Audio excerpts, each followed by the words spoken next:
right? In business, we have lagging indicators and we have leading indicators. Most people orient their goals around the lagging indicators and never the leading indicators. And so for those listening that don't know what I'm talking about, a lagging indicator is making $20 million a year in annual recurring revenue, right? That's the lagging indicator. That's the end goal. The leading indicators is, well, I need to do X, Y, and Z to get to that $20 million. What I did want to ask you is, how did you structure that first deal, the 4-unit portfolio property?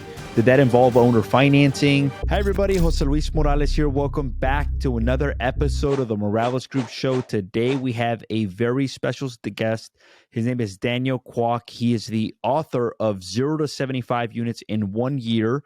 And today, he is going to be guiding us on why most people struggle to get their first deal. We're going to be walking through his real estate investing journey from buying his first deal to owning 75 deals or 80 plus deals today. And welcome to the show, Daniel. How are you? Hey, man, it's great to be here. Every day where I get to breathe, sun is out, I'm alive. It's a good day, sir. I love it. I love it. So for our viewers that don't know who you are, who is Daniel Kwak? And then how did you get started in real estate / investing / entrepreneurship? I love it, man. So first and foremost, I'm a follower of Jesus Christ. I'm a husband, I'm a brother, business partner, entrepreneur, but at the end of the day, my identity, at least who God calls me, is I'm a conqueror, right? So I love challenges, problem solving, and I love being able to lift other people to achieve a common purpose. And I think that could be understood and realized not only in business, but in marriage, in friendships, in so many different things. And so, I got my start in real estate actually at a very, very young age, at 18 years old. My background, I'll share the story because usually when I listen to podcasts, like I like one of my biggest pet peeves is when like the guest spends like 20 minutes talking about themselves and they share a story about like their dog. And it's like, dude, I don't care about your dog. Just like, share with me your secrets on how you did what you did. But I'll share for the purpose of, hey, if anyone's listening to this right now and you kind of just feel like, oh, like 100 doors, 200 doors, 1,000 doors, like that's not who I am. That's not what I'm capable of. And that's not, if that's what you're saying, you are absolutely correct. I'm not going to be one of those motivational speakers who are like, oh, you can do it, right? And you just have to believe in all these different things. And but I'll be the guy to tell you is just like, no, like if you feel like you can't do 100 units, that's probably for good. That's probably a good thing that you feel like you can't do it, because then you're now motivated to become a different person to which doing the deals will actually be a byproduct. So one of the things that my friend and I say all the time, and he's a very notorious individual in the real estate space, but like both of us had this long conversation, and by the end of it, we came to the conclusion that your results, your success should not be a surprise to you or to anyone. Like that is, I think, the golden rule of not only just investing in real estate, but business and entrepreneurship in general, right? Is like when you have that first year, when you realize, holy cow, I made $1 million this year.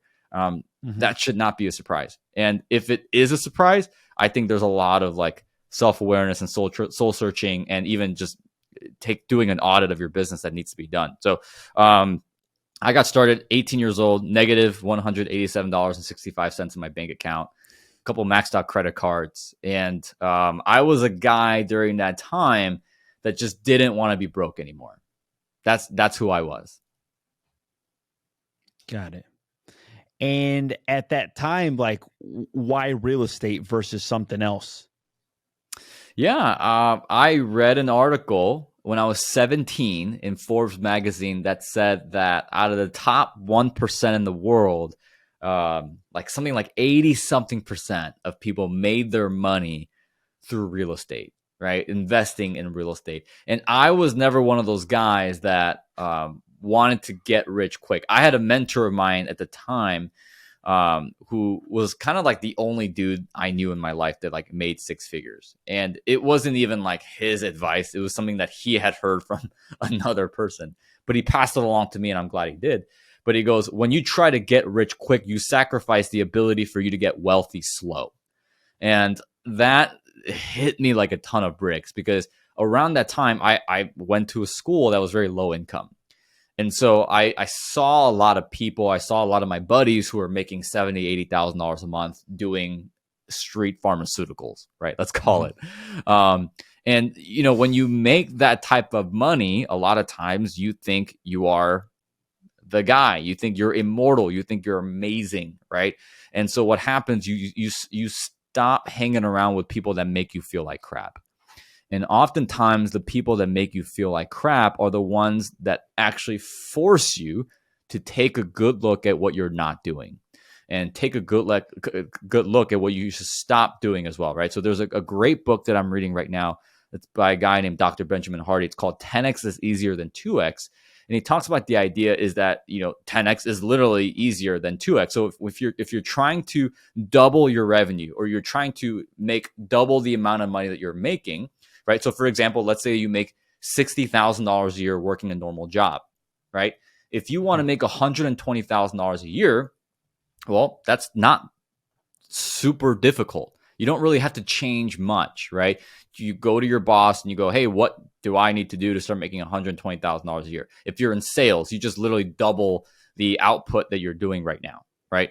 Now, if you were making $60,000 a year and you ask yourself, how do I make $600,000 a year? Now that requires complete and utter transformation. Now you have to ask yourself, is what I'm doing even remotely close to what I need to be doing to make $600,000 a year? Now you're thinking along the lines of, okay, I now can no longer work the $60,000 job. I now have to go out and start a business, or I have to go out and start doing real estate, or I might have to start, doing something completely different. And what I love about that concept is when you think and you ask yourself, what do I have to do to get to 10x the income I have today? It actually forces you to be nothing else but truly honest about what you're doing, but also what you're not doing. Does that make sense? 100% it does. It basically changes the way that you're thinking. Just to clarify for our viewers, what is a straight pharmaceutical? I'm a little bit confused on that. For legal sake, I'll just leave that one alone. But to your original question, right? It's like, what made me want to go into real estate? That was it, right? Because I asked myself, it's like, what do I have to do and learn to make 10 times more than the average American? Because I wanted to do 10 times cooler things in my life. And the cooler things, it wasn't to like buy a Ferrari or like have a jet, right? Like I make really good money, but I still drive a Hyundai Tucson, right? My wife and I live in a townhome, and we give a lot of our money away, right? And I also reinvest it a lot back into my business, but that's what I wanted to do. That's, in hindsight, I was like, well, if I want to be doing $5-10 million a year in revenue, what are the questions that I should be asking? Who do I need to surround myself with? And unfortunately, kind of tie it back into one. Sometimes we allow getting rich quick and we sacrifice getting wealthy slow. And you can't do both. I've seen too many case studies and examples. You just can't do both. I love it. I love it. You know what I loved about what you said is that those types of people sometimes stop hanging out with people that make them feel like crap. And I think that there's a distinction between people that make you feel like crap and people that are looking out for your best interest, telling you, hey, look, like if you keep going in that direction, something's not you're either going to end up dead or in jail.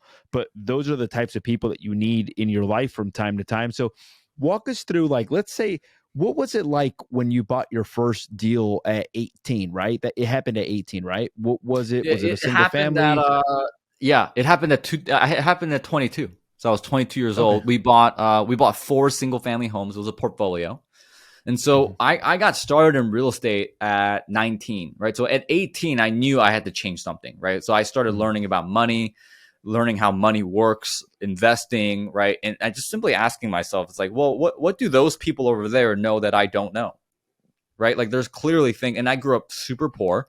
And so I was like, what are the things that my parents didn't know as I was growing up? So I got super into like money, finance, and like we live in a day and age where like we could learn more from an hour of YouTube than like a year in university now, right? Like, and it's not a joke, right? Like you got great guys out there on YouTube, like, guys, and these guys are my friends and I know how they think, right? Like I've hung out with them before and I have their phone numbers and they're phenomenal entrepreneurs. They're not just that way and on camera, but they're that way off camera as well, right? The guys like Brandon Turner, Alex Hormozy, Grant Cardone, these guys that are super brilliant that I mean, you go to any single one of their channels, especially like a guy like Hormozy, like he'll share with you more in 1 hour. You'll learn more in 1 hour of watching his content than sometimes like an entire semester of business school, right? Mm-hmm. So my first deal was 22 years old. I got into real estate specifically at age 19. So I bought a real estate investing education course, which I know a lot of people bash, like the idea of courses and coaching.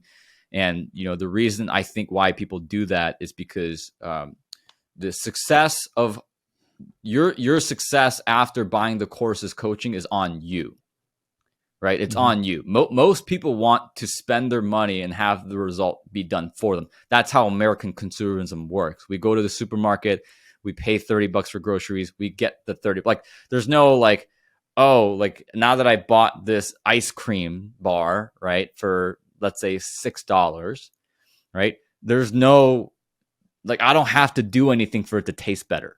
I just eat it, right? But I think for me, like I knew getting the course of the coaching for me was it was the opportunity. It was an opportunity for me to do something then with it. It was the ingredient for my success, right? And so I did that for 3 years. I learned. All I did was just learn. I shadowed a bunch of people.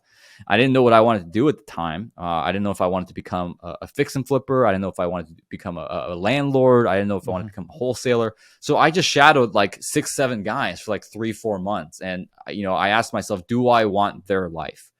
You know, and are there things that they're not doing that I could do that could make it a lot easier? More money, less time. You know?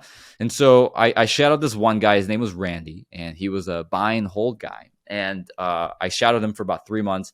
And then I shadowed this guy named Ed, and then eventually started doing business with him. And I started realizing, okay, there's a lot of things that he's doing that I could do better, that I can make more efficient, that I can automate, that I could systematize, that I could, you know, and there's also things that he's doing that I could not do that will make life way easier for me as well. So did my first deal at 22. The way I found that deal was my brother and I were working together at the time, and we still do, except I'm a little bit more involved with the real estate.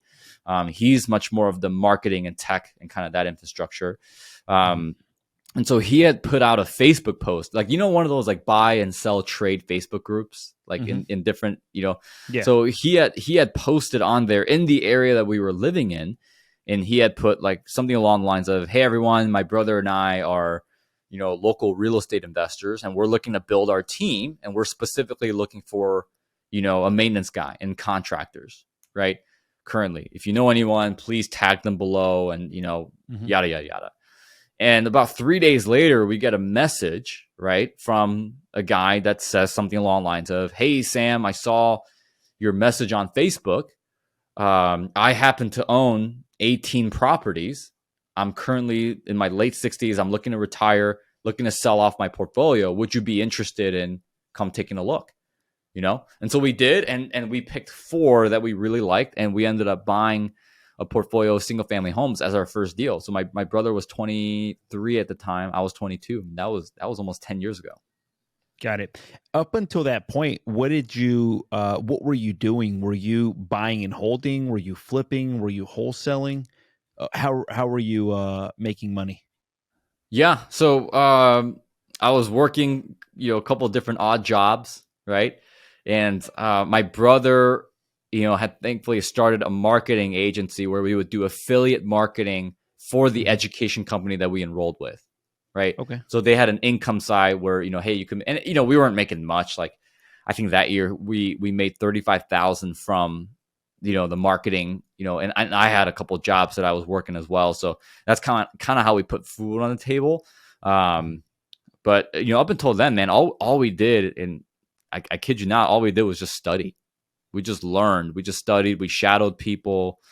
You know, there was a weekly networking event that we would attend where people would just talk strategy and stuff like that. And during those 3 years, I went from not even knowing what amortization meant to, you know, sometimes being the smartest guy in every room I almost walked into when it comes to real estate.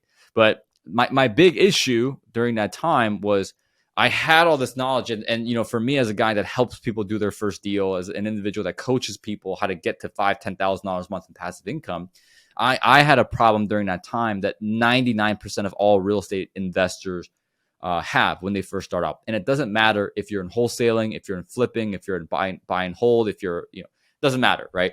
But I had such a tough time at converting the knowledge that I had in my brain to an actual strategy. And that's oftentimes what freezes people from doing anything. And that's the case in entrepreneurship. That's the case in real estate. That's the case in so many different things. And that's why you see guys who've worked in their industries for, 15, 20, 30 years, and they've always wanted to be an entrepreneur. And those are the guys that are just like, Jose, I just don't know where to start, right? Yeah. I just don't know where to begin. I don't know what step one for me is. And most people don't. And most people need help at converting the knowledge that they know into an actual strategy, right? And then the strategy into KPIs, habits, and, different series of action items, right? In business, we have lagging indicators and we have leading indicators. Most people orient their goals around the lagging indicators and never the leading indicators. And so for those listening that don't know what I'm talking about, a lagging indicator is making $20 million a year in annual recurring revenue, right? That's the lagging indicator. That's the end goal. The leading indicators is, well, I need to do X, Y, and Z to get to that $20 million ARR, right? So I started focusing more on, okay, so I set a goal, right? That's step one. I had a goal of 20 doors in January 1st of 2017, right? My goal was to do 20 doors. My mentor said, Daniel, don't set goals, set standards and expectations. And I said, that's great. Let me focus on my leading indicators. And so for 2 weeks, I took my goal of 20 doors and I asked myself, along with the help of a few mentors actually, okay, what do I need to do every single week, every single month, every single quarter, every single day for me to hit that 20 units, regardless of whether or not the time frame I want to hit it in, right? So a lot of my leading indicators were around, well, I need a flow of deals for me to look at, right? I know I need to be looking at X number of deals for me to eventually close 20 doors. I know I eventually need to be raising some capital. I need to raise this much capital for me to acquire those 20 doors. I know I need to be talking with good attorneys, good brokers, appraisers, you name it, right? And I came up with the list, and before you know it, I had total of 8. I had a total of 8 leading indicators. So 5 I would do weekly, couple I would do every day, and 1 ultimately I would do every single month, right? And that one thing I did every single month was just checking my progress, like, hey, this is my milestone that I was supposed to hit by then. Did I hit it? Yes or no? Right. And so, I followed those to a T. And again, I went to several different mentors to make sure that those were right. Those were accurate, right? Like, hey, this is what I should be doing, right? Because there's 2 different types of advice. There's content advice and context advice. Content advice is everywhere. You just go on YouTube and you type up, Jose Morales or Daniel Kwak or Grant Cardone or Alex Hormozy or Russell Brunson or whoever, or Jocko Willink, right? And you'll get content advice. Context advice is what most people don't have enough of. It's when you go to someone that's 5, 10, 20, 30, 50 steps ahead of you and ask them, hey, what should I do in my situation, right? So that's what I did to make sure that my 8 leading indicating factors were correct and accurate. And so I did that January 1st, and by December 31st of 2017, I had 87 doors. So I more than 4x'd my goal because my 95% of my emphasis, my energy, my time, my effort, and my thinking was towards the leading indicators and not the lagging indicators, right? And I think that concept actually will help people solve and accomplish their goals regardless of what industry they're in. Sorry, I didn't mean to ramble. That was a lot. I love it. And I love the way that you think, because obviously you have a way of explaining things in a way that's very simple. And I love that. What I wanted to ask you is, by any chance, do you remember what those 8 leading indicators were at that time, just for our viewers to potentially get a little bit more context as it relates to that? Yeah. So they had to, man, sorry, I can't remember each of them specifically. But I know one had to do with raising capital, right? So one was like, I think it was like talk to at least one investor every single week, right? Mm-hmm. And I had another one that related to like me finding new investors, right? So like I had one for myself where it was like I had to attend at least 2 networking events per week. Mm-hmm. So there was like one was that, that was like kind of my way of finding, people. But well, I mean, and then the other was like, okay, like so here's another good one. So one was I would go out and call for rent signs like 3-4 hours every single week, right? So like those for rent signs that people have on the outside. I would go out and I would call that number and I would ask the owners if they wanted to sell. Right. So I'll tell people how to generate their own leading indicators, right? Because my leading indicators may not be good for you. It might not be good for John, who's listening to this podcast. It might not be good for Sally. It might not be good for Ed, right? Whoever. So what I did was I took my goal and I converted it in my knowledge and I converted it into a strategy. Right. So what is a strategy? Well, your strategy is the who, what, when, where, how of you achieving your goal of your business. Right. So my strategy at that time was I'm going to go after 8 to 50 unit apartment buildings, class C in secondary markets of Chicago. And I'm going to buy those through seller financing. That was my strategy. Right. And I did seller financing because, for me as a, 22-year-old kid at the time who had awful credit, no money of my own, like no bank was going to give that kid a commercial loan. Like, most banks are smart. They wouldn't do that.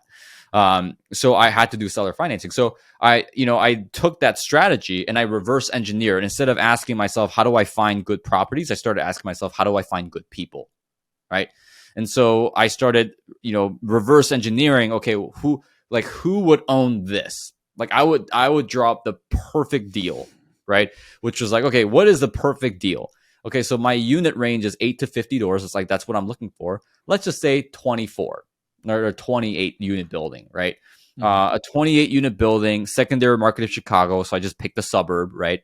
Class C, okay. Seller finance, okay, whatever. Okay, so who would be the individual owning this building, right? So I pretty much came up with my ideal deal, like my ideal clientele, and I started asking myself, what are the top 2 or 3 ways that I could find this person or I could find this property? Okay, so I took, let's use seller financing as an example, right? So I started asking myself, how do I make seller financing a win-win for other people? And so I started going to mentors. Okay, what are the benefits of seller financing? Like I still remember Googling, like what are the benefits for the seller if they sell a property, seller financing, especially if it's like a large multifamily building, like a 24 or 28 unit building.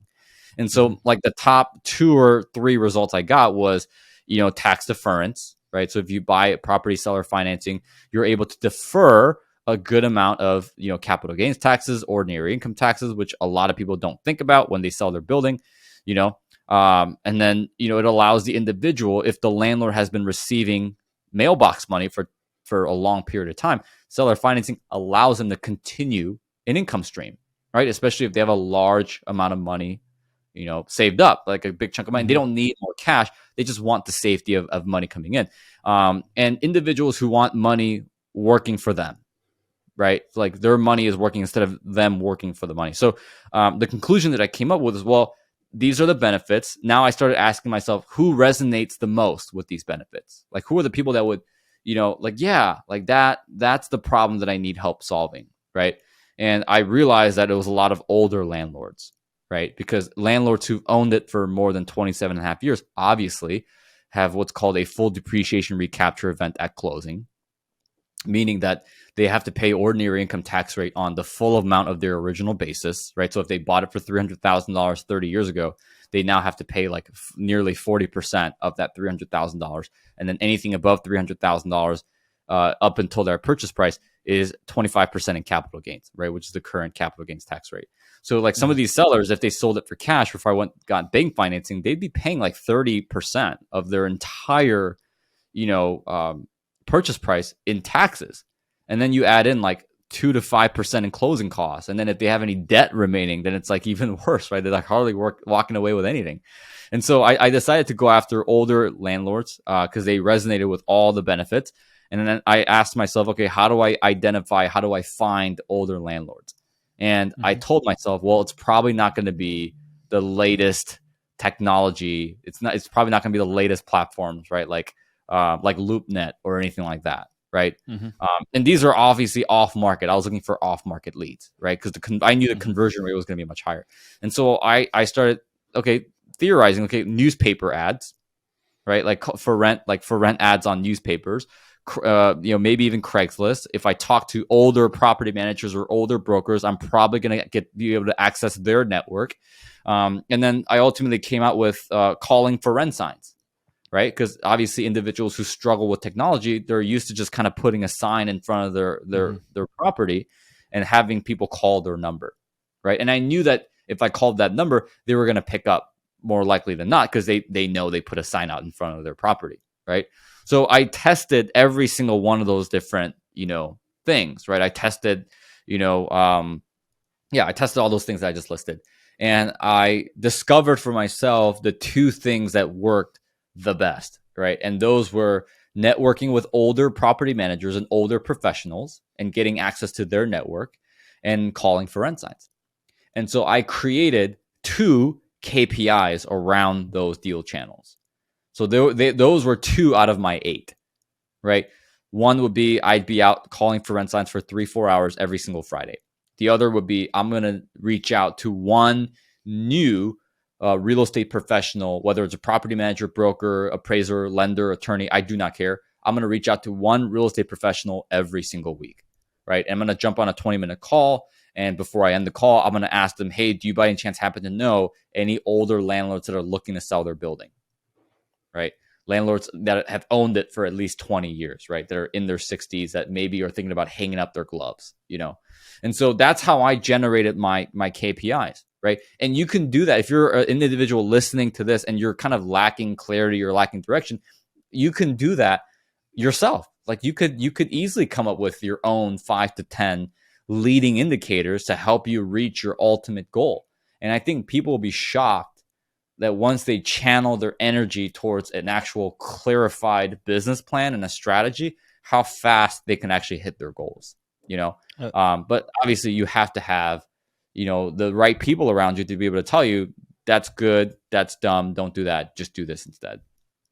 It's crazy. I love how you reverse engineered it. And I also like the way how you said about more than likely it's people that have owned the building for 20 years plus.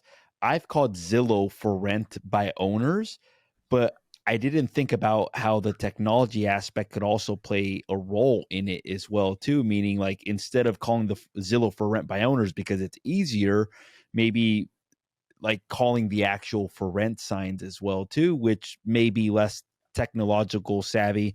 These people have ran out of depreciation as well too.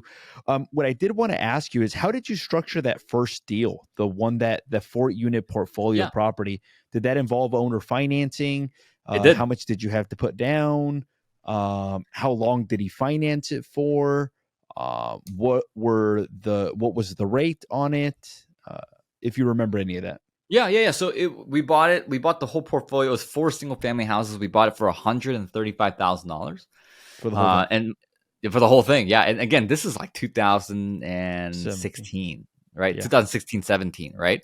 So yeah, I think it was late 2016. I'm not sure, but anyways, it was around that time frame. But we got it for seller financing. It was a 15-year amortization. We sold 2 houses. We still have 2 today. Those 2 that we still have today are paid off, right? Which is great, by the way. Like I think most people underestimate the power of paid off real estate because you like triple your cash flow. It's like awesome, right? But we got it. I think it was 6% interest and 10% down. So we put like $13,500 as a down payment.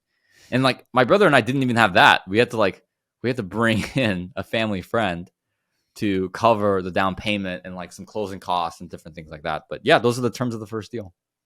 Got it. I love it. And then after the first deal, like what ended up happening? How long before you bought your second deal? What did some of those deals look like? And um, how did the idea of bringing your friend come about? Like, meaning like, was it just out of like necessity? Like, hey, I didn't have the money. I want to buy this deal. Did one of your mentors teach you how to do that? Like, where did that come from? Because I think most people get stuck No. right there. Yeah. Yeah. It's amazing. I think people will find like how amazing things get when they just talk about what they're doing to other people, right? Mm-hmm. Because like, we were doing real estate and we were just talking about it wherever we went, right? And before you know it, like a family friend caught wind of what we were talking about. They're like, "Hey, I've got some money. I'd love to diversify, my portfolio a little bit. Would you guys be interested in having a money partner?" Right? And we were like, "Sure." Most people that try to raise money, their biggest problem is they're too timid. They don't talk about it, right? And they come to a guy like me or anybody else. Like I got a great friend of mine named Hunter Thompson that has a almost like a mastermind for teaching people how to raise capital. But it's like honestly, like they ask people like us, how do you raise capital? And they expect us to say some magical phrase that automatically gets people to like bow down and give them all their money, right? Yeah. And it doesn't work like that, right? And the reason why it doesn't work like that, because that is the equivalent of somebody who owns, let's say, Spanx, right? Coming up to me and you, Jose, and going, "I need you to buy this." It doesn't work like that. We are not the ideal clients for Spanx, right? We're both in shape guys. We don't need Spanx, right? But so when people are like, "Oh, how do I? What are the magical things that I need to say to get people to put money in my deals?" And the question that I have back to them is, well, is it a good idea for them to invest in your deal? Because it might be a better idea for them to invest in bonds, or for them to invest in the stock market, or for them to invest in flips or an apartment or whatever, right? Like, and I think so much of success in business just boils down to how empathetic are you to the needs of other people. Because if you were empathetic to the needs of other people, you actually would know, based on your strategy and what type of deals you're trying to raise money for, who would be the best fit for you. So for me, right, like I was doing 8 to 50 apartment complexes. Like I was long term, right? Like my plan was to identify, and I was doing this before it became cool, right? Like the value add strategy. Like I would define, like I would identify properties that were like below market rent that had a little bit of deferred maintenance, and I would buy those properties. And I would, do the deferred maintenance, and I would raise the rent, which, by the way, raising rent, it's way harder than what people think. I know it was easy the last 3-4 years because our government pumped $7.4 trillion into the economy and we had inflation like no other. It's been easy, but I tell you, like before COVID, before we printed all this money, it was ridiculously hard. Like at one point we had like 56% occupancy in one of our bigger apartment buildings. It was a 36 unit building. And it was like we were running negative for like 3-4 months. Like it was nuts, right? So but like that was my strategy. So I started asking myself, okay, like if I'm a passive investor, what are the biggest benefits of somebody investing in my deal?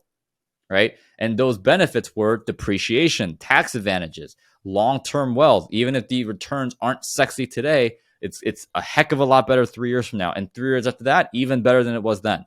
So I started asking myself, okay, who are the investors that need tax benefits, that value long-term investing, that it's okay if there's no cash dividends the first year while we stabilize the asset? And I just kind of made a long list. And I started asking other people, like, who resonates with these the most? And one of the answers I got almost every single time were doctors, were physicians, right? Because they had such a big tax liability. Every single one of their CPAs were telling them to get involved with real estate. Another one I got was like business owners and, just like kind of people along those lines. So I identified like 4 or 5 different individuals and occupations that were ideal for them to invest in my deal. And I started looking at those people and I started asking myself, how do I find those people? Right. And on top of it, I started just talking about it with other people. And I think the problem is most people are just extremely timid and fearful to kind of go back. And it's not that they have a fear of failure. Most people just have a fear of what people will think about them when they quote unquote fail. And the reality is that people don't care. I can assure you, people do not care, because most people are just busy thinking about themselves. I love it. Do you remember what those professions were? Just out of curiosity. Yeah, so it was doctor, business owner, any high W-2 corporate employee, and I think the fourth one was tradespeople. Like Yeah, contractors, electricians, yeah, plumbers, that sort of yeah. thing. But I mainly targeted doctors. Like that was for me at the time. Like that was my bread and butter. Not only that, but I imagine that doctors wanted to be more passive than like a business owner potentially. Yeah, I imagine hundred that if percent. doctors were like, "Yo, I've got my business. This is what I focus on. Here's the money. I trust you. Go do what you need to do," versus maybe like a business owner wanting to learn a little bit more about it, maybe wanting to be a little bit more involved than a doctor. What I'm Yeah, getting thousand for percent.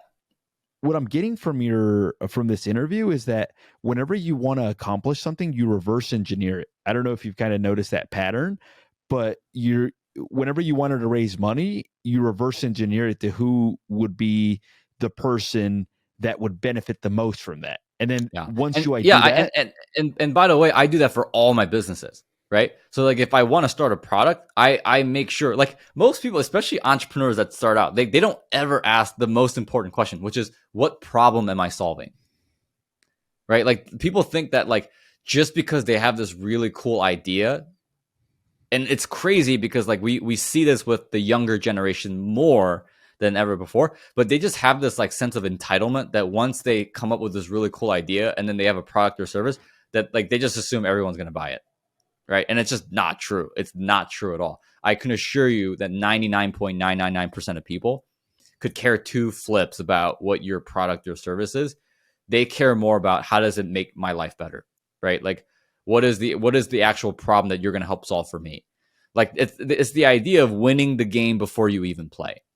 So because I did all my homework of making sure I knew who are the best people to target for raising money, I didn't have to have the magical phrase, right? Like I won the game before I even started playing.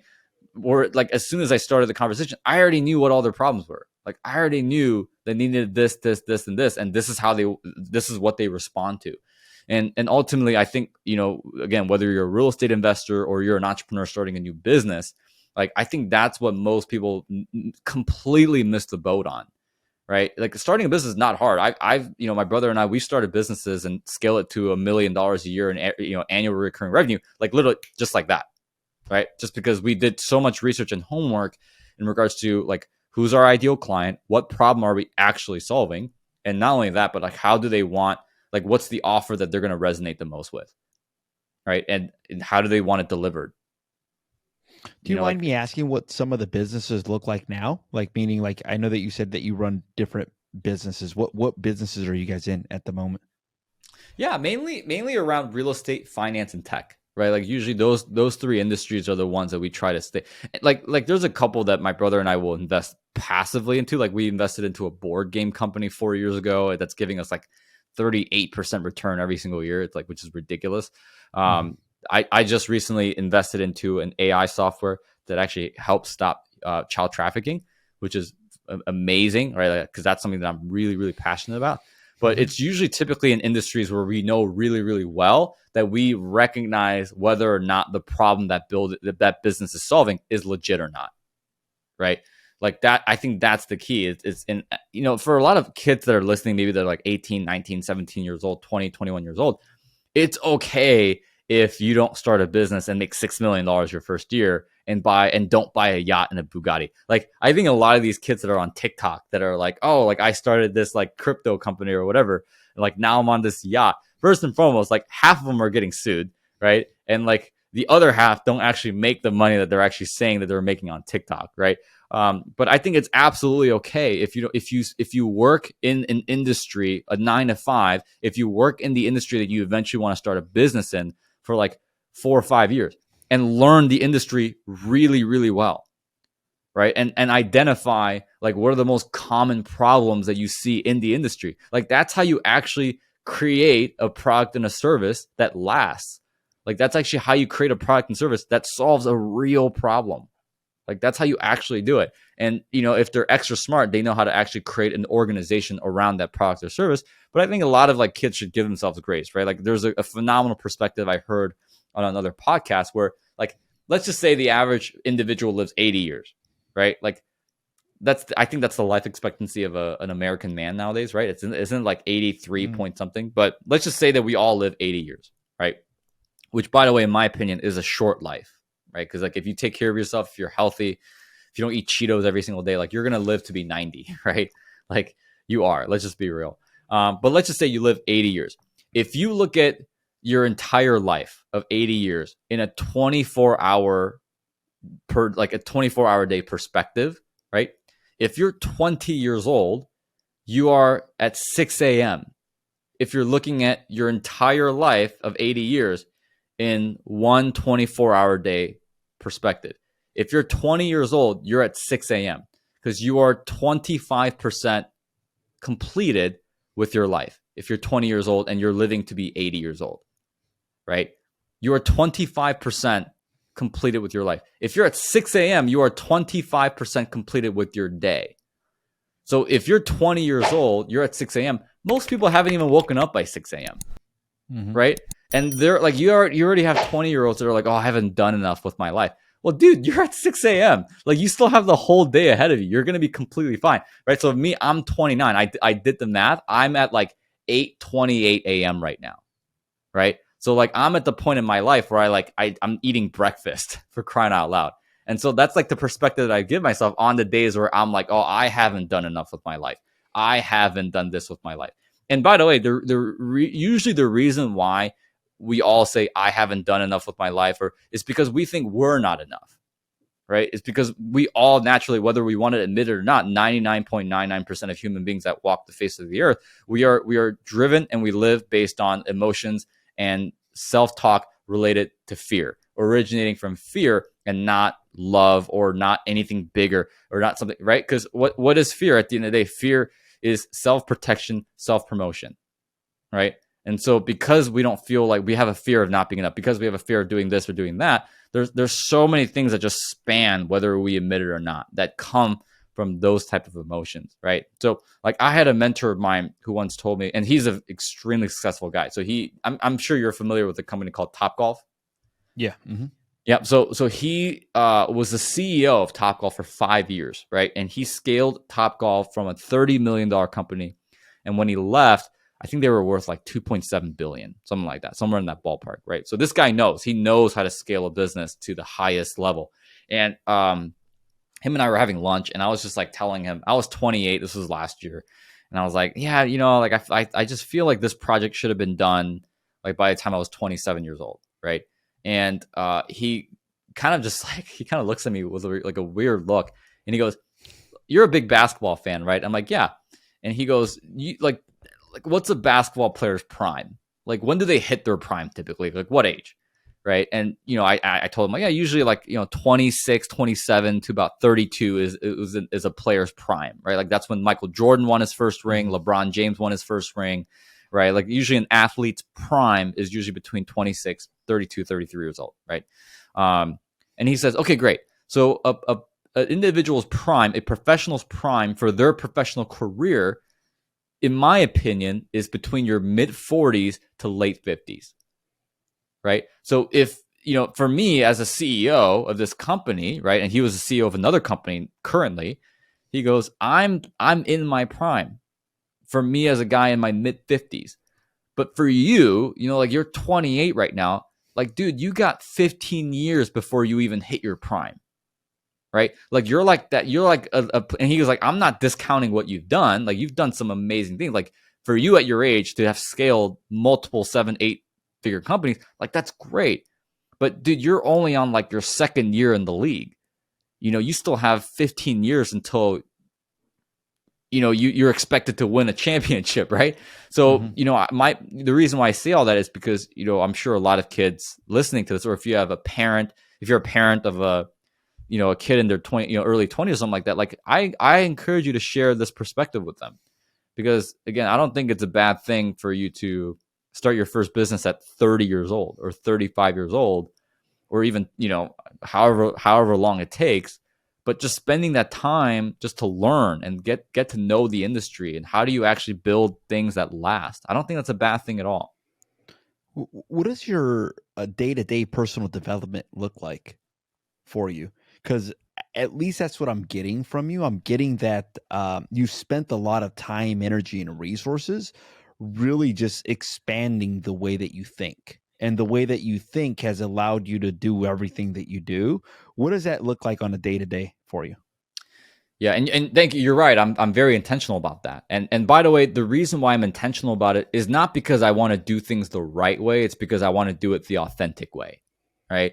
Because like I study a lot of old people. Like I love, ever since I was a kid, I love spending time with old people. Like I used to love going to nursing homes and asking people just questions, right?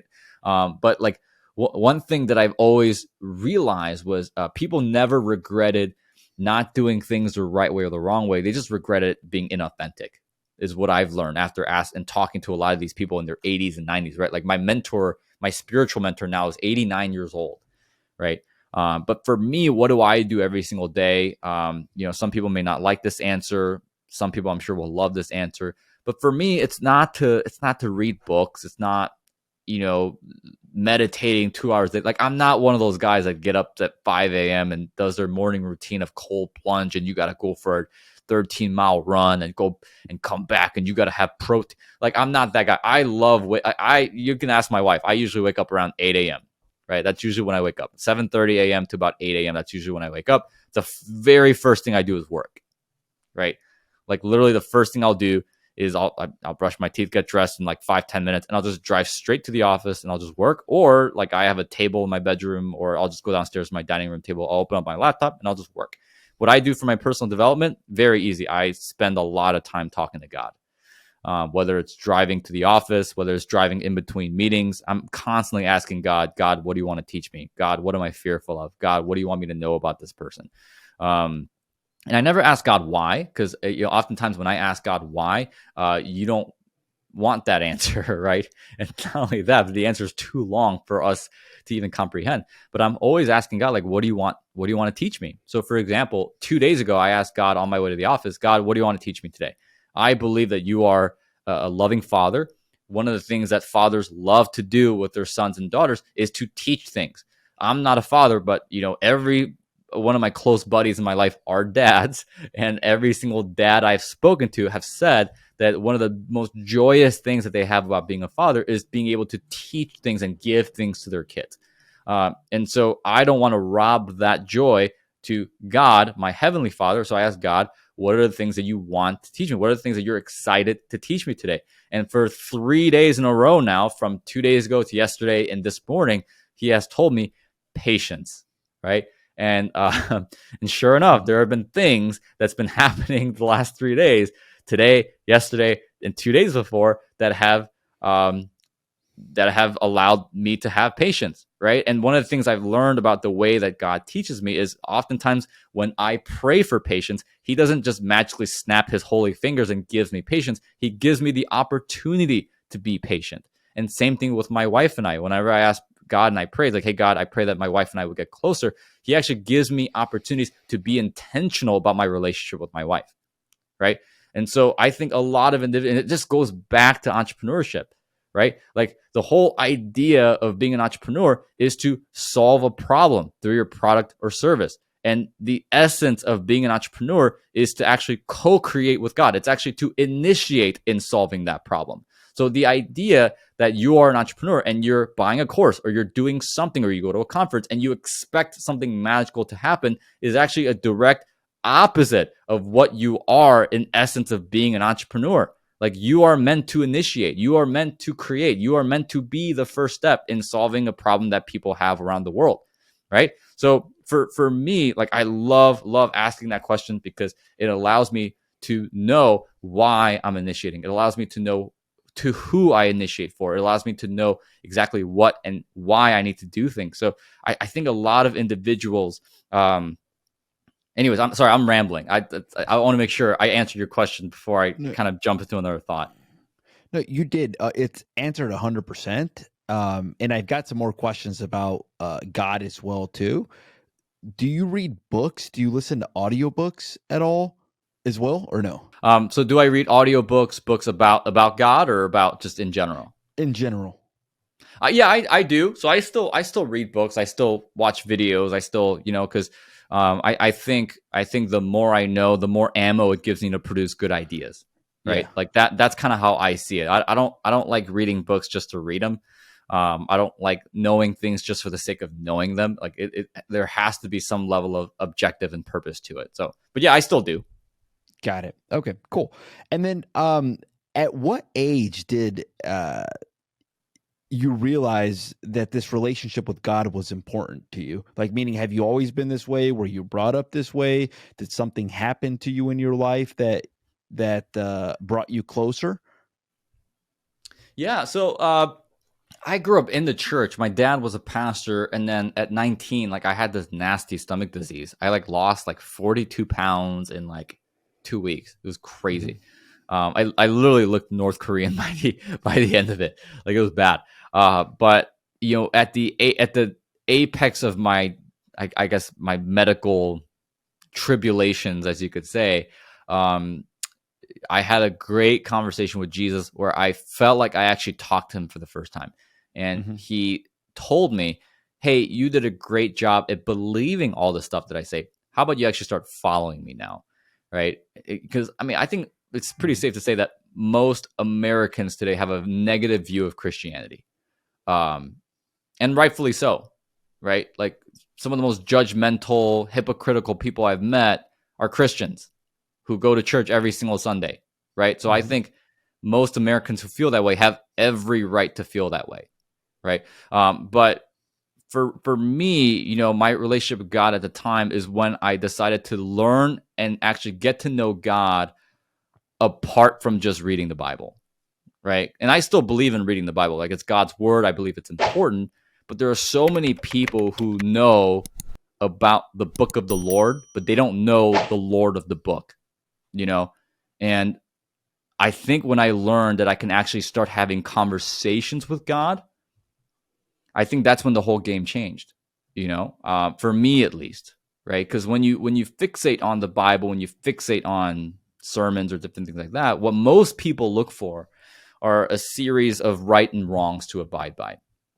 And if you actually look at the identity of Jesus, if you look at the prophecies that were written about Jesus, especially in like Isaiah, it says that he came to set us free, right? He came to set us free from sin. He came to set us free from a lot of different things. And the people who saw that freedom as a threat were the people who not only wrote the laws but actually enforced the laws. It was the religious leaders during that time.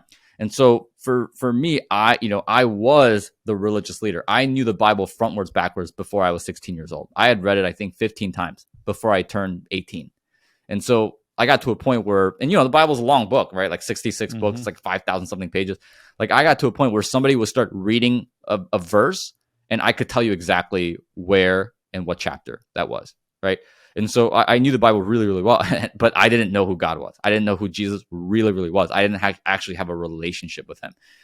It talks about how the biggest differentiator is what's called the Holy Spirit, right? So the Holy Spirit is Jesus's presence in our day-to-day lives. And so I know plenty of people who go to church every single Sunday who read the Bible that don't have the Holy Spirit. And there's a lot of reasons for that, but that I won't get into. But for me, that's been my journey with God. And and what's amazing is it's been so much better for me in the business sense than I've actually ever realized. Right. So there was actually a moment where I asked God, "Hey God, I need you in my business. I want to invite you to be part of my business." And his answer was, "Daniel, that's great, but I'll be in your business if you come into my business. And by the way, my business is making sure my kids, who are the people in this world, know who I am, and not only that, but more importantly, know how much I love them, right? Know how much I think that they're enough. Know how much I think they're beautiful and they're amazing. And I want them to know what I call them, what's the true identity that I give them, right? Because us as human beings, like when we introduce people, like, oh, this is my friend Jose Morales. He's a great podcaster. He's an entrepreneur. Most people attach their identity to something that they do, right? Like whether you're an entrepreneur, whether you're a businessman, whether you're a husband, father, like these are all things that we do, right? But for me, what I've learned throughout my journey and my walk with Jesus, I've learned who God calls me to be and who I am before I did any of those things. And if I could tap into the identity of who God called me to be before I did any of those things into what I do today, and I align that with God's mission, like that's for me that's such a big win. Yeah. I agree with you 100%. If somebody wanted to build a relationship, you talk about this relationship with God. If somebody wanted to build a relationship with God, how would they go about doing that? The same way that I would build a relationship with anybody. I would just start hanging out with them, And by the way, that doesn't necessarily mean going to church on Sunday. I can assure you that most people, if you go to a random church, any given church on any given Sunday, I can assure you that probably most of those people don't actually know who God is. Like they don't actually know they never actually heard from God. They don't hear from God on a day-to-day basis. I can assure you most pastors today actually don't hear from God. Why? Because every single Sunday morning, they don't talk about what's God actually doing in their life. They just talk about some piece of scripture that they read, interpreted, studied, researched, and then they just blah all the research and technical information into the people, which a very, very high majority of people don't even remember in an hour after they come from home anyways, right? So I can assure you that if you want to start a relationship with God, just say, hey, God, I want to start a relationship with you. How do I do that? Like, can I ask you, what do you want me to know? In fact, there's an exercise I do every single day where I ask God, I like quiet my mind, right? I make sure there's no music, right? No distractions. And I ask God, like, hey, what are the lies that I'm believing about myself that just aren't true? Because every single fear that I have in my life is originated from some level of deception that I have about something, right? And so I'll ask God, like, what are the lies that I'm believing in myself that just aren't true? And some of those lies, some of those things that I discover are just things that God will reveal to me. They're like, hey, like, you don't feel like you're the leader that I called you to be, or you feel like you're an inadequate husband, or you feel like you're not good enough. You feel like if this doesn't happen, that people are going to think that you're a horrible entrepreneur, or like that if you don't do that, right? So I ask God, what are the lies that I'm believing myself that aren't true? And then once I eliminate those lies from my life, I ask God, okay, what are the truths that you have for me that you want to replace them? That you want to replace the lies with, that you want me to abide by, that you want me to live based off of, and you want me to live today understanding that they are what's true about me. So I do that exercise actually multiple times a day. But I'd say if somebody just wanted to start a relationship with God, obviously, you're reading God's word is a fantastic start. It's a great way to do it. But I would also advise people on top of that, just have a conversation with him yourself and just say, hey, God, I don't know if I don't know how to do this, right? But my name is Jose. My name is Daniel. And I was told that I can talk to you. And I'm just waiting to show that I just want you to show me that you're real. Would you please talk back to me, right? And so, I would introduce yourself to him as almost like a new friend, like kind of like how you have a conversation with anybody. Yeah, I love it. I wanted to ask you something that you said earlier as well too. You talked about like the CEO of Top Golf being a relationship that you or a mentor of yours. How does somebody how did that relationship begin for you? Yeah. So I met Joe through my pastor, right? So my pastor at the time was like, hey, I think you should really meet Joe. Like Joe is, I was 24 at the time, 23, 24. And, at that time, Joe, I think had just turned 50. So he, my pastor was like, hey, he's in his 50s. He's accomplished quite a bit in the business space. I think it'd be a really good idea for you guys to meet. And I think that's kind of how I met a lot of my mentors, right? So I've got about probably 4 or 5 different, mentors that I have in business. And they've all achieved some phenomenal things. 2, 3 of them are billionaires. And I met all of those people just through different individuals in my life, just through a network. But I think a lot of people want, like, they want the $100 million a year mentor, right? And I think if you're just starting out in your business, I don't think it's a bad thing to have a mentor that's just doing $2-3 million a year in recurring revenue in their business. My number in terms of annual revenue is a little bit bigger, right? So I like having mentors who are, many steps ahead of where I am, right? But if you're just starting out, I don't think you necessarily need to have the mentor that's, their company's doing $3 billion a year in revenue. I think if you're reading the books, you're going to the conferences, you're listening to the podcasts, you're attending the mastermind sessions and stuff like that. I think if you're doing that, and plus you've got, 3 or 4 people that are maybe 4, 5, 6 steps ahead of you, I think that's a tremendous place to be in. What are a couple things that you've learned from your mentors in the last 90 days? Or maybe even one lesson that maybe has stood out? This was a really good one. So one of my mentors, he's the former chief HR officer for Bank of America and Citibank. And one of the things we had a great conversation about was leadership, but specifically talking about conflict. So how do we resolve conflict from the perspective of good, loving leadership? So him and I are both Christ followers, so we talked about how Jesus managed that. I personally believe that Jesus was the greatest leader that ever walked the earth. Literally started the largest movement in the history of mankind. And so we talked about that, but I'd say conflict, from the perspective of leadership, was a really good one. Another one, like one of the things I really learned from these guys was how important, when becoming a great entrepreneur, how important it is to be a good human first.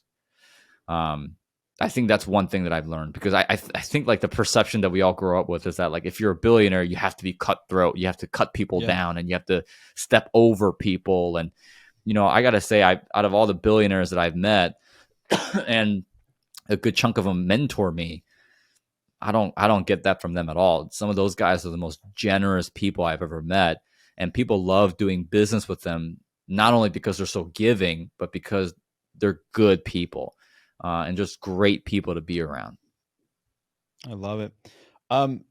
What are your thoughts on social media? Like, how long have you been doing it? What are some of the accomplishments? What are some of the goals maybe with social media? And has social media helped you at all in kind of like building all of these things that you have going on? Yeah, yes and no. So social media has become such an amazing place for me to collect data, right? Because if there's anything that's in which people are going to say what they really feel, it's the comment section of a lot of these different social media platforms, right? Like, you look at YouTube, like TikTok comments, man, they're brutal. Like, people are brutally honest, especially in this like short form content, like Instagram Reels or TikToks or YouTube Shorts. Like, the comments are so brutal, but they're honest, right? And so it actually allowed me to like observe and collect a lot of data on like how people think about certain things. But it certainly has helped my business, right? So like our YouTube channel has, I think, about 350,000 subscribers. And, I've certainly met a lot of amazing people through podcasting, such as yourself. I certainly have had a lot of people, take advantage of our services, our products and our services, because of our reach on YouTube. I think it's something, I wish it was something I would have started out a lot sooner. But I think it's completely changed the game, because it made information so much more accessible. Now it's just an execution contest.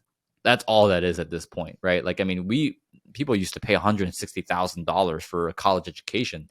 Now you learn even more just by spending time on YouTube or other things. And I think a lot of kids are kind of waking up to that. But I think it leveled the playing field. I think it leveled the playing field to such a big degree, because now you have celebrities that want to be YouTubers, right? Mm-hmm. Like, you now have people who like I think it's absolutely insane that Feastables has surpassed Hershey's in annual gross revenue. Like, I think it's absolutely crazy that that's been the case, right? Yeah. Like it's insane. It's crazy to think about, right? And they did, by the way, right? Because one of my really good friends slash YouTube coach is actually business partners with Mr. Beast on a lot of his ventures. So, we were hanging out in his hotel room, and he literally got the text from Mr. Beast that and that was like 4 months ago.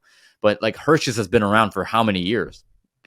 100, right? Something like that. I don't know, but I mean, I'm pretty sure close to 100.